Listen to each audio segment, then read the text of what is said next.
Hello and welcome to everyone watching the Written in Melanin channel. Wherever this day may have found you, I'm so glad that you are here.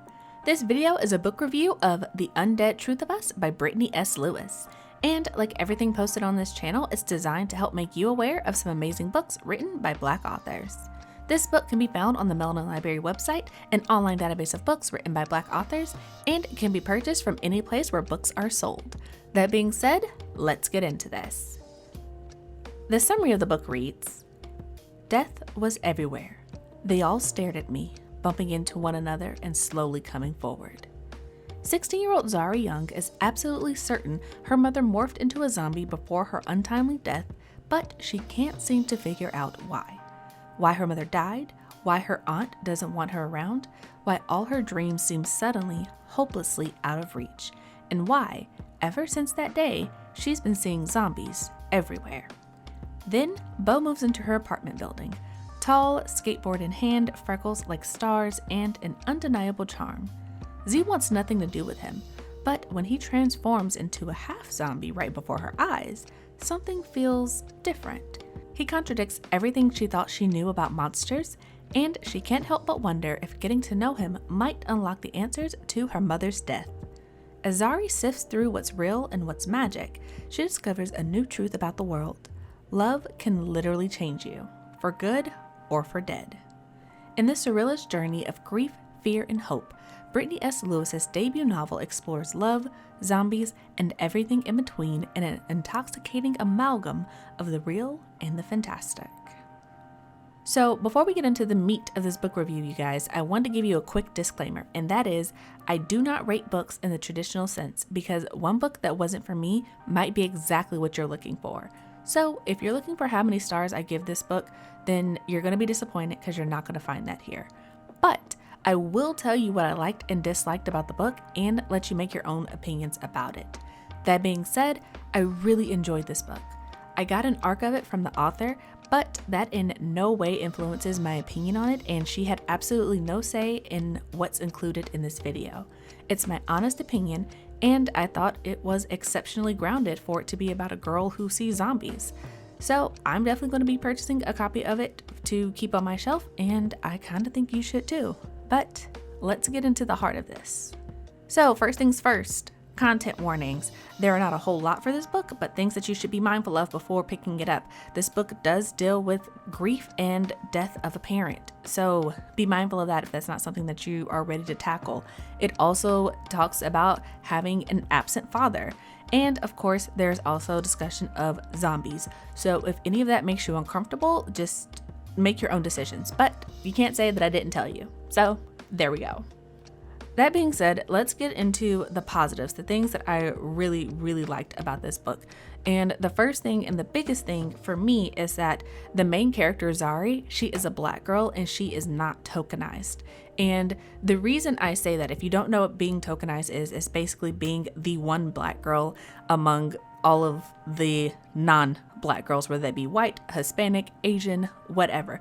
Tokenizing someone means making them the other. And a lot of times in YA books, especially traditionally published YA books, the Black girl is tokenized even when she is the main character, meaning that she does not have Black friends, she does not interact with a Black family, she is literally the only Black person in the book.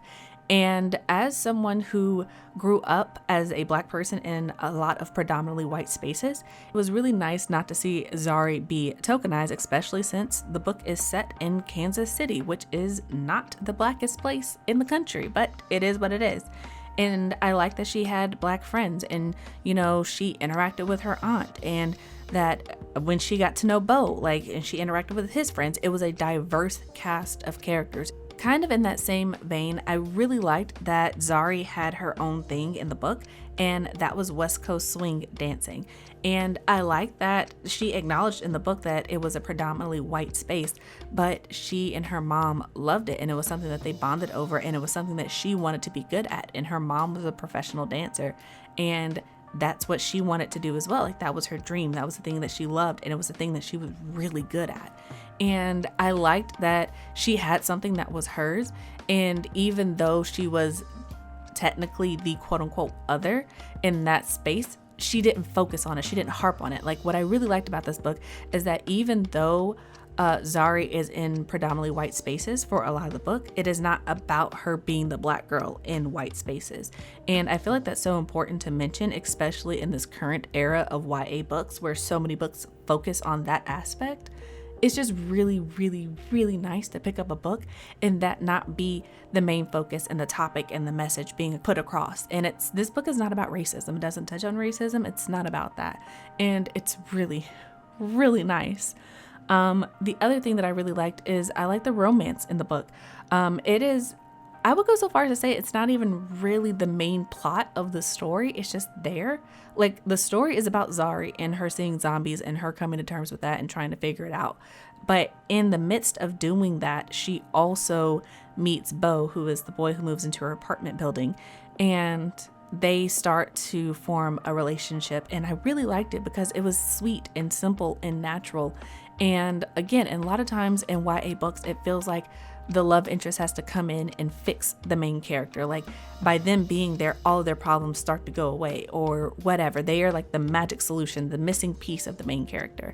And what I liked about this book is that Beau is not that for Zari. Zari is complete on her own, and she makes that clear, and she figures things out on her own.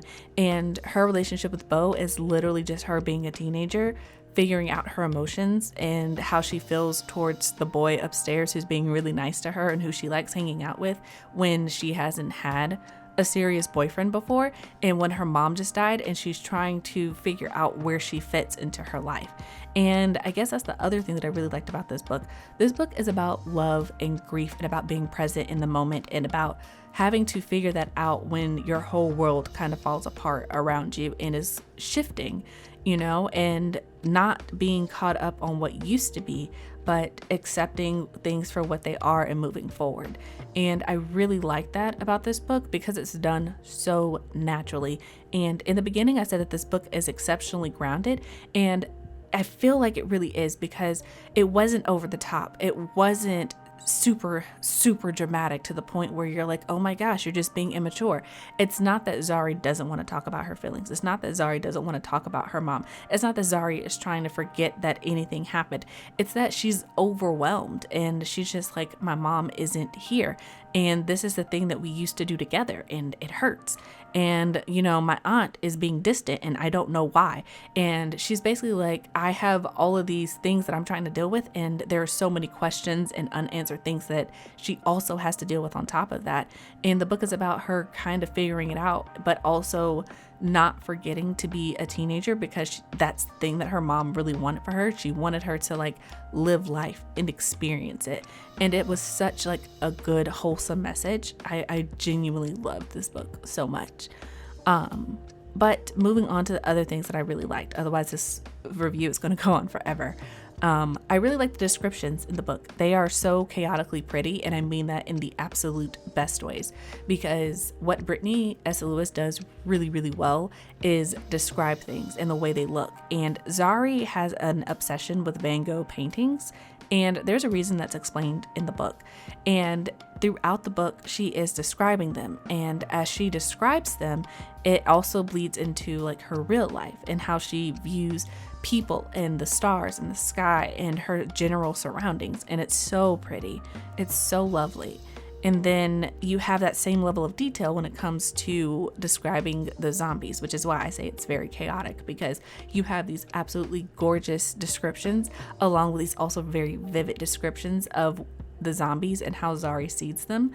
And I really love that because it keeps you grounded in a certain sense of what Zari is going through. Like, this is a very real thing for her. And I really like that Zari understood that it was just in her head. She wasn't out here thinking like, no, zombies are real, I have to tell everybody about it. Like, she understood that this is somehow got to do with me in my head, in my brain, and I don't know why it's doing it, but I realized that it's just in my head.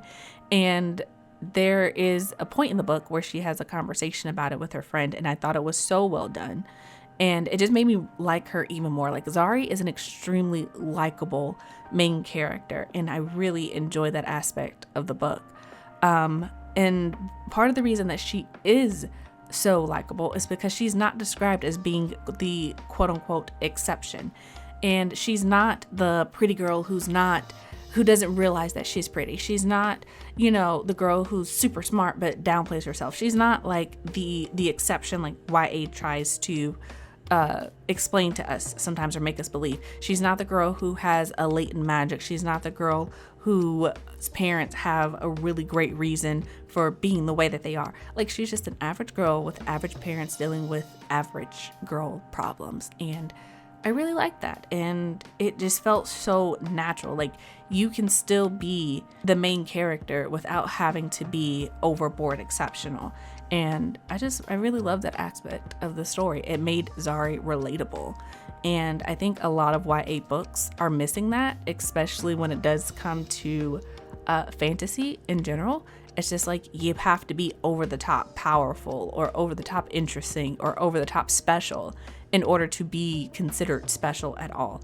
And I don't know, sometimes I think that ideology can be a bad one to latch onto, but I digress, not getting on soapbox. If you want to hear me talk about my opinions, you can check out the podcast. But other things that I liked, all the characters in this book felt like teenagers without being annoyingly immature. And I kind of touched on this with Zari, but all of the characters felt like teenagers. And the reason I say that is because, they're out here doing teenager things without it feeling like, oh, teenagers don't actually do that. And one of the simple things, they text each other.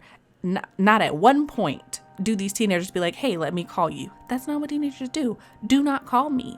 Text me if you need to talk to me. And I appreciated that in the book because that's a very real thing. And there are so many moments where I'm just like, yes, that's what teenagers do.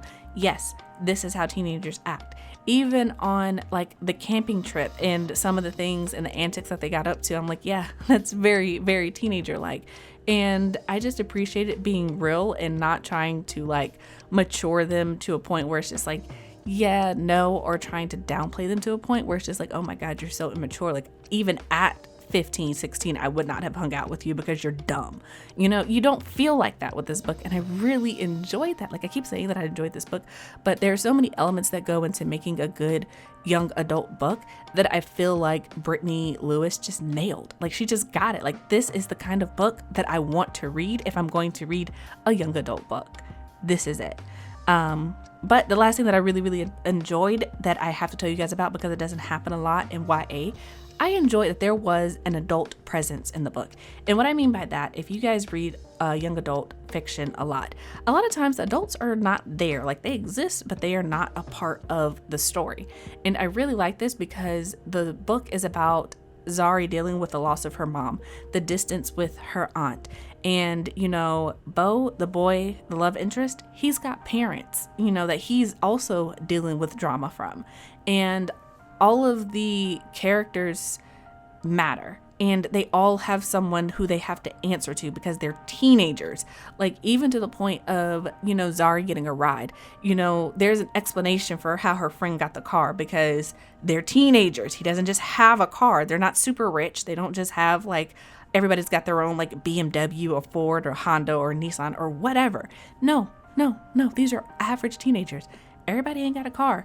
And if you have access to one, you're doing pretty good because you have a little bit of freedom. But again, that's a rant for another day. The point is, there were adults in the book, and there were adults who cared about Zari, and there were adults who she had to confront, and there were adults that she had to deal with and answer to. And when she did teenager-like things, like not answering her phone, she had consequences that she had to deal with.